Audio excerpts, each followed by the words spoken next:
Bonjour les amis, depuis le temps, bienvenue en 5D, bienvenue en Lumérie. Ça fait longtemps que j'ai pas fait de vidéo, j'avais pas grand chose à dire, et puis j'avais pas trop le cœur à tout ça. Mais en ce 4 septembre, jour de la Sainte Rosalie, que je qualifierais de fête de l'illumination, puisque j'ai eu une petite illumination aujourd'hui, que se passe-t-il? Bon, je t'ai déjà parlé de mes affaires de PPT. T'es au courant, je fais des vidéos là-dessus, tu vois, je t'ai mis au courant de mes affaires et du suivi de l'affaire. Donc je reviens sur ce truc au PPT, donc sur mes démarches, où j'avais fait des affirmations à la Cour européenne des droits de l'homme, où je mets en garde la banque de ne pas, suite à l'abrogation des crédits, donc j'ai arrêté de payer mes crédits, puisque les crédits étaient abrogés au 25 décembre 2012, j'ai donc arrêté de payer mes crédits. Et j'ai mis en garde la banque de ne pas me poursuivre. La banque m'a poursuivi, a mis en esclavage deux cautions solidaires, moi et mon associé. Donc j'ai fait mes affirmations, j'ai travaillé avec le common law, loi du verbe.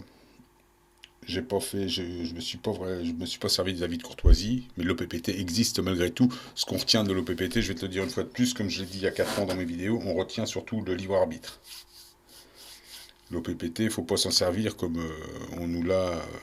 Il faut surtout s'en servir en conscience, avec son propre être, son propre verbe, avec son monde à son image, tout simplement. On est dans les lois universelles, on est dans la liberté, on est dans tout ça. Donc, là, j'ai reçu un papier, c'est pour ça que je te parle aujourd'hui, j'ai reçu un papier du tribunal de grande instance de ma région, donc de Coutances. Et sur ce papier, donc la banque a porté plainte contre moi. Elle a essayé plusieurs choses avec des huissiers que j'ai foutus à la porte, enfin, j'ai eu tout un tas de gens que j'ai foutus à la porte. Ils m'ont fait des faux procès, du bluff. Évidemment, tout est abrogé. La magistrature, c'est pareil, hein. Évidemment, ils n'ont aucune compétence. Et là, je te prouve ce que je te dis. Ils m'envoient un courrier, parce que la banque, eux, ils ne peuvent pas lâcher, sinon ils sont obligés de me payer. Ils me doivent à ce jour à peu près un peu plus de 100 millions d'euros. Au 5 mai, ils me devaient 100 millions d'euros. Depuis le 25 décembre 2012, 4 personnes mises en esclavage. Le cas du barème au PPT, numéro 16, 13 000 euros par jour. Donc on est à peu près à un peu plus de 100 millions aujourd'hui. C'est pas... je ne veux pas dire que c'est le cadet de mes soucis, mais c'est pas le principal là-dedans. Le principal pour moi, c'est de dire que l'OPPT est une réalité, que l'État est abrogé, la République est abrogée, les chartes bancaires sont abrogées, les chartes républicaines sont abrogées, etc., etc. Ça, beaucoup de gens l'ont compris. Évidemment, les singes ne comprennent pas ça, mais tu me diras, il faut avoir potentialisé pas mal de choses pour pouvoir comprendre ça.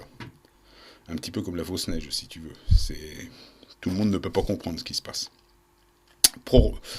Donc, je reçois un papier du tribunal qui me dit que l'affaire, donc l'affaire, bon, on m'a déjà dit que j'étais en liquidation judiciaire, ce qui est un pipeau, je suis pas en liquidation, toi, je suis toujours là, que j'allais de saisie, je suis toujours là, il n'y a rien de saisie, rien n'est applicable. Donc ils ne peuvent pas, les huissiers osent plus venir chez moi, de peur, je sais pas, peut-être peur de quelque chose, je sais pas, à ton avis. En tout cas, là, le tribunal m'envoie une lettre et me dit que l'affaire, donc Crédit Agricole contre moi, a un délai de prorogation. Qu'est-ce que la prorogation? Écoute-moi bien. Ça, c'est important, très important. Quand un tribunal te dit ça. Définition de la prorogation. Donc c'est du jargon juridique. Proroger, c'est maintenir une situation donnée après la date à laquelle elle devait initialement cesser ou disparaître. Ou cesser ou disparaître. C'est-à-dire que cette affaire doit cesser ou disparaître. Ils n'ont pas la légitimité. Donc on parle d'incompétence du tribunal.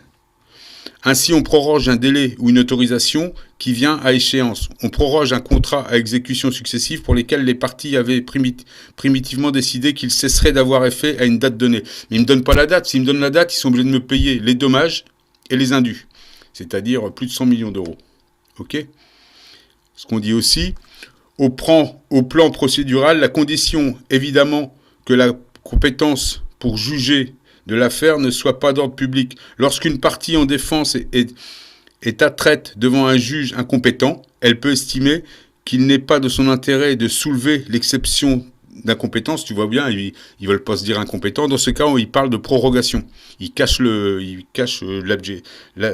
l'adjectif.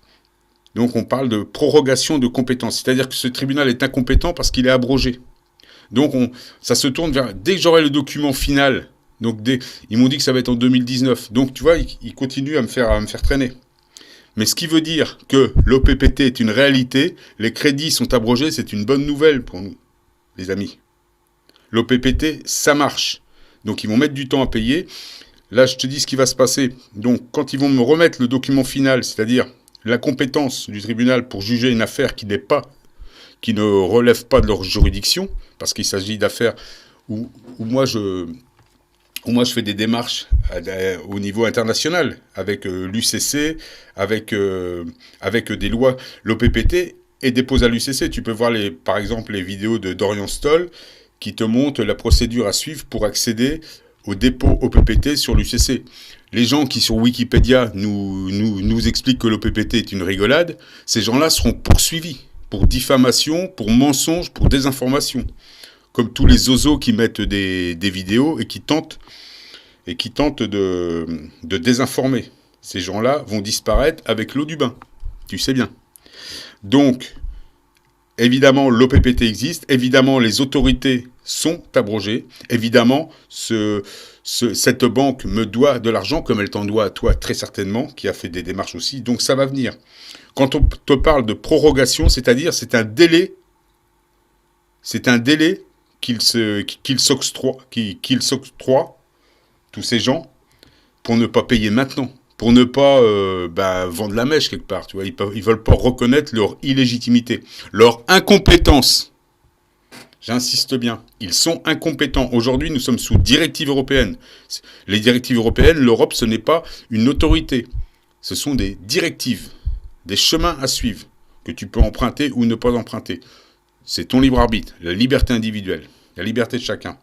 La France n'a beau ne pas avoir signé le traité 177, c'est abrogé la République. Elle n'a plus aucune légitimité sur toi.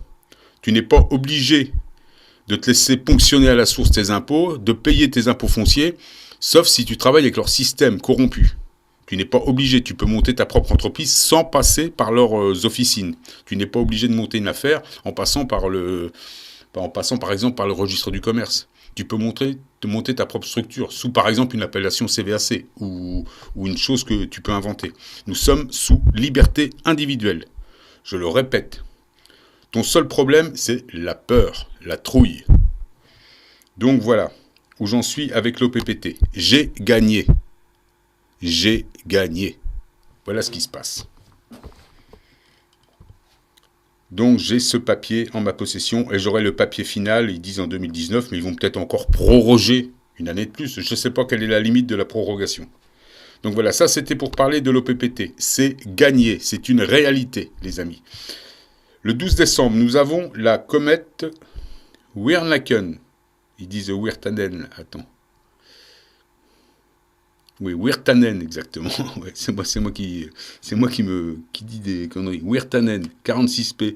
Alors, c'est une comète qui, à l'origine, tu liras ça sur Wikipédia, qui, à l'origine, était ciblée par la sonde Rosetta.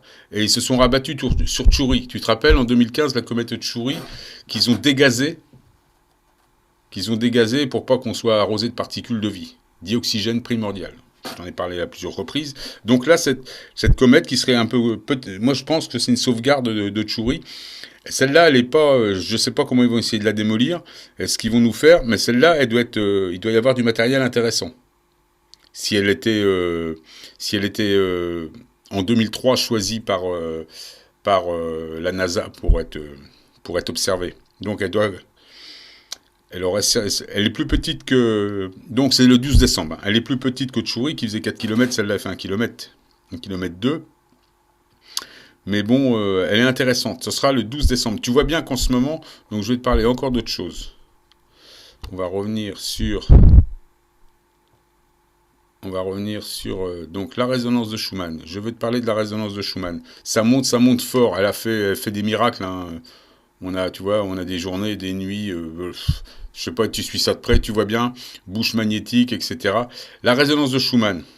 Il y a beaucoup de gens qui m'ont posé des questions là-dessus. C'est de la musique, hein, c'est une harmonique. Quand on parle de résonance de Schumann, une note de musique, c'est pas juste de la résonance. C'est du volume, d'accord, une grosseur de note, ce qu'ils appellent aussi eux l'amplitude, mais c'est surtout la fréquence. L'amplitude, pour eux, l'amplitude détermine la fréquence. Nous en musique, c'est pas ça. C'est plutôt nous qui déterminons l'amplitude avec la force sur laquelle on agit sur notre instrument. La fréquence, quant à elle, ça dépend de ta note.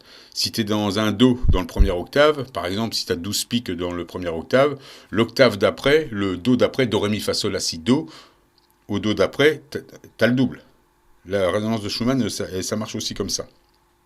Mais t'as pas que ça aussi. Tu as les saturations. Là-dessus, t'as pas tous les tableaux. Tu as l'émotion de la note. Une émotion, une note, ça peut être froid, ça peut être chaud. Et tu as toute la jungle d'effets, des centaines d'effets. Ça, on t'en parle pas, il n'y a pas les tableaux pour ça. Donc, la résonance de Schumann, ce qui te nettoie, là, tu vois, par exemple, ce qui te nettoie quand ça monte, là, la fréquence, elle, il y a ça, d'après ce qu'ils disent, hein, il y a 5 grandes fréquences. Donc, ce que j'appelle dans mes vidéos la constance. Ça peut être 7, ça peut être 14, ça peut être 28, ça peut être 56. Ils disent que ça va de 7 à 60. Donc il y aurait 5 grandes notes. Hein. 5 grandes notes. Bon, ok.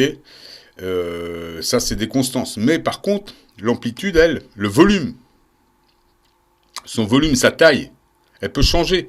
Elle peut... C'est ça qui te nettoie. Ça peut aller jusqu'à 16 000.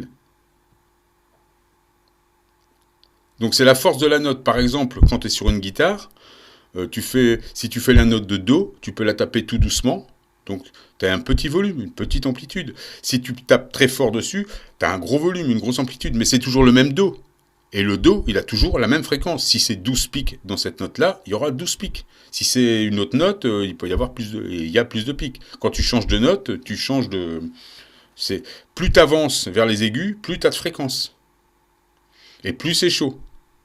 Essaye sur ta guitare, essaye sur ton piano, c'est comme ça. La résonance, c'est comme ça. Sauf que ça peut être à l'envers pour certaines choses. Eux, ils disent, par exemple, je te le répète une fois de plus, que l'amplitude, donc le volume, hein, on peut appeler ça le volume, ou la taille, détermine la fréquence. Et nous, sur une guitare, c'est pas ça du tout. C'est plutôt, on est sur une note, donc on est sur une fréquence constante, et on détermine, nous, l'amplitude avec la force qu'on va attaquer la note. Donc on détermine son volume. D'accord ? C'est un petit peu comme ça qu'on travaille. Mais je te dis, entre le haut et le bas, on travaille à l'envers. Hein. Les gammes sont inversées, ascendantes, descendantes ou inversées. Et inversées et vice-versa. On a un petit peu tout. Hein. Ça rappelle les 2 serpents qu'on a en nous, autour de la Kundalini, qui pourraient être 2 gammes inversées. Un Do qui part du haut, un Do qui part du bas. Ça, je ne sais pas encore. Hein. On ne sait pas. Mais on sait que le Do résonne plutôt dans la tête si on se base sur la guitare. Enfin bon, ça c'est encore une autre histoire. Hein. Donc je voulais parler je pense que j'ai parlé de pas mal de choses là. Donc c'est une très bonne nouvelle pour l'OPPT. Je voulais te parler aussi du plastique qu'on retrouve dans les épandages. Ça va, c'est spécialement pour les singes qui disent... j'ai des réflexions toujours de la même bande de débiles des grandes écoles.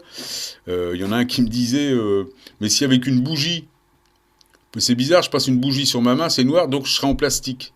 Eh ben oui, si tu lis ça, espèce d'inculte qui te prend pour un scientifique et qui a l'air de bien rigoler avec sa bande de crétins, puisqu'il m'a dit qu'il prenait mes vidéos pour s'amuser avec leurs amis...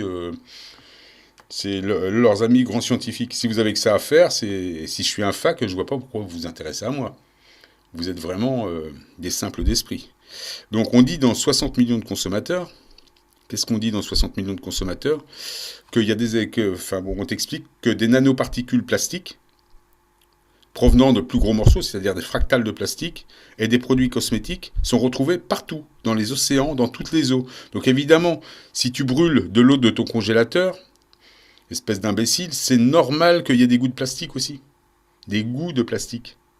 Tu vois, cette odeur plastique. Elle est partout, cette odeur. Et toi, ton polymère, comme tu n'es pas capable, comme tu es à l'état de singe, que tu n'as pas potentialisé ta connaissance, que tu n'as pas grimpé.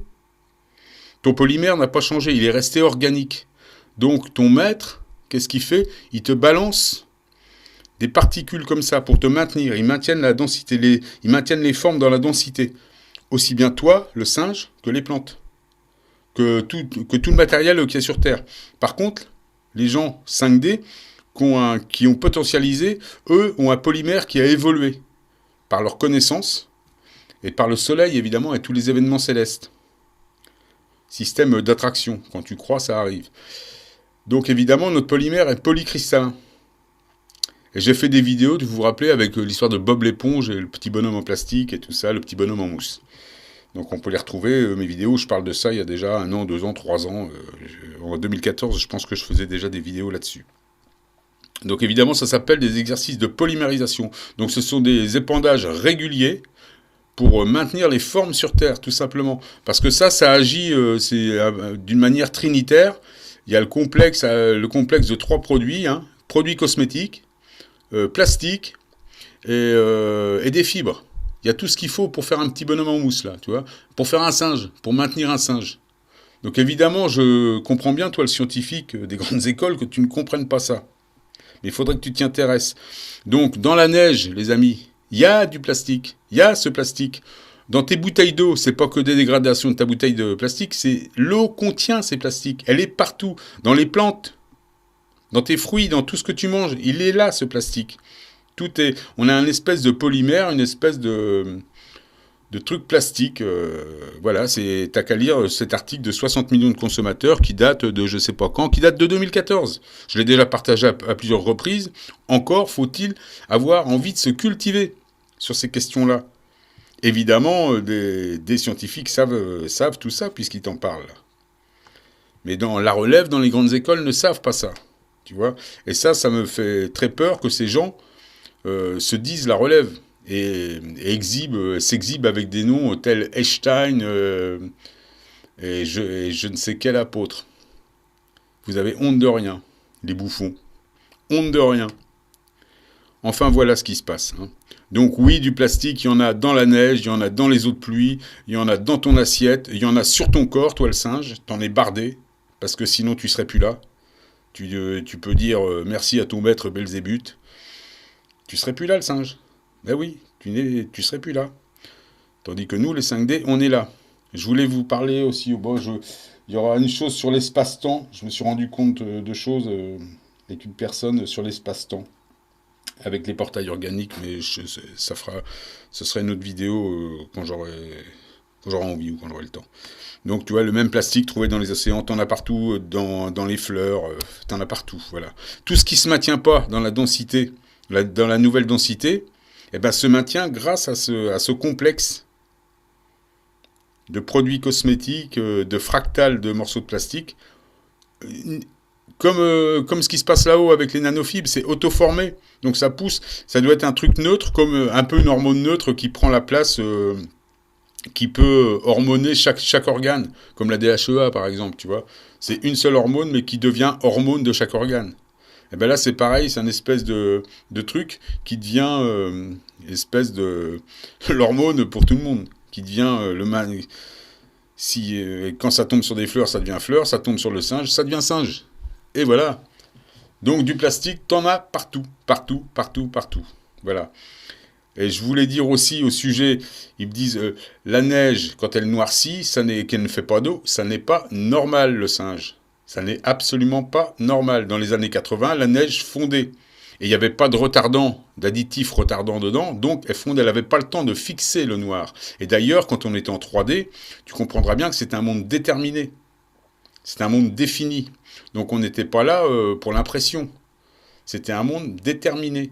Donc le noir se déposait moins déjà. Donc sur la neige, il ne se déposait pas du tout. Et alors maintenant, il se dépose parce qu'il y a des retardants dedans. Et on est dans un monde qui arrive en 5D, donc un monde de matérialisation, où l'impression est de mise. La photo-information, tu vois, on va matérialiser. Donc évidemment, c'est une densité, on va pouvoir imprimer. Comme ça. Mais je sais bien, mais ça te dépasse. Ça dépasse beaucoup de gens. Mais c'est comme ça. C'est de la spiritualité, ça. Donc, à la limite, je te demande pas de comprendre ça. Mais essaie au moins de comprendre que les épandages chimiques sont là. Et des microplastiques, il y en a partout. C'est comme ça, c'est comme ça, c'est comme ça. C'est même les 60 millions de couillons qui disent ça. Le journal franc-maçon. Alors là, tu peux pas douter. Hein, tu peux pas douter. Des microplastiques, même dans le miel. Dans ta tasse de thé, il y en a partout. Et puis surtout, ton corps en est recouvert. T'es un petit bonhomme en plastique. Et bientôt, avec ces espaces-temps 3, 4 et 5D, certains perçoivent la 5D. Évidemment, tu nous verras plus, on est trop rapide. Déjà en connaissance, on est beaucoup trop rapide. On synthétise beaucoup plus vite que toi. On sécrète des choses que tu sécrètes pas. On va matérialiser des choses que, avant de les matérialiser, il va falloir que tu passes en deuxième génération. Esclave. Après avoir été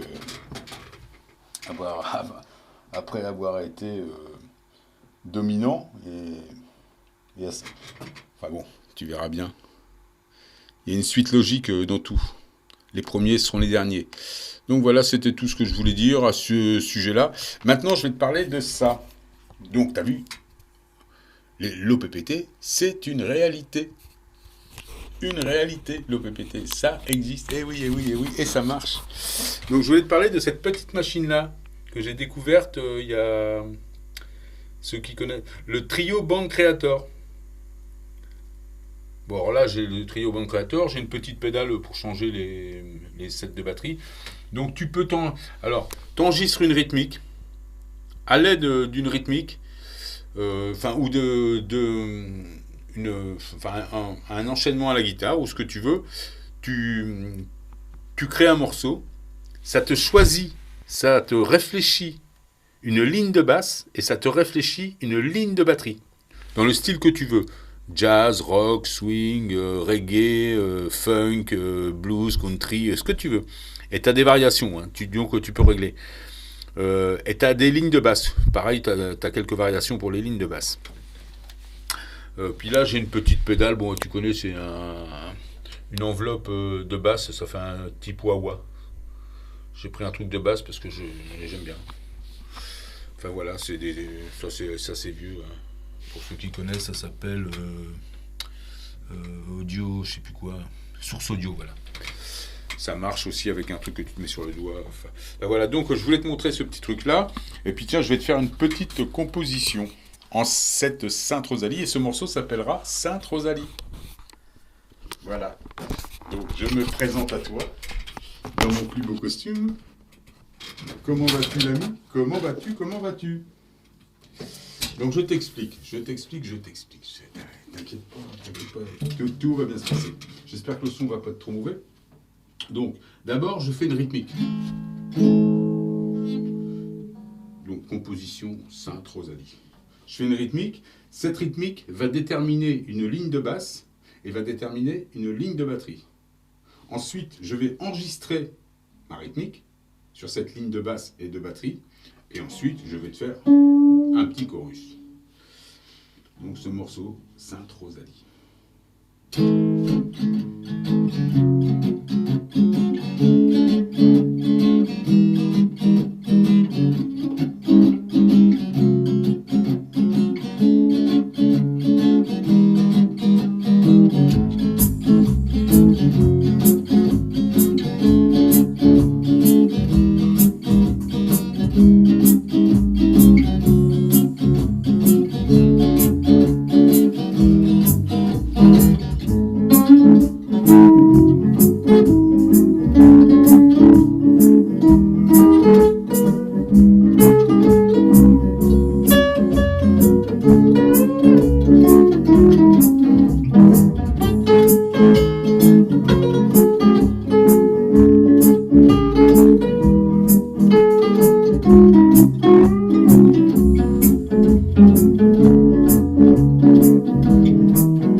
Voilà les amis, c'était le petit morceau du soir avec petite vidéo explicative, plus essentiellement sur l'OPPT, sa vérité.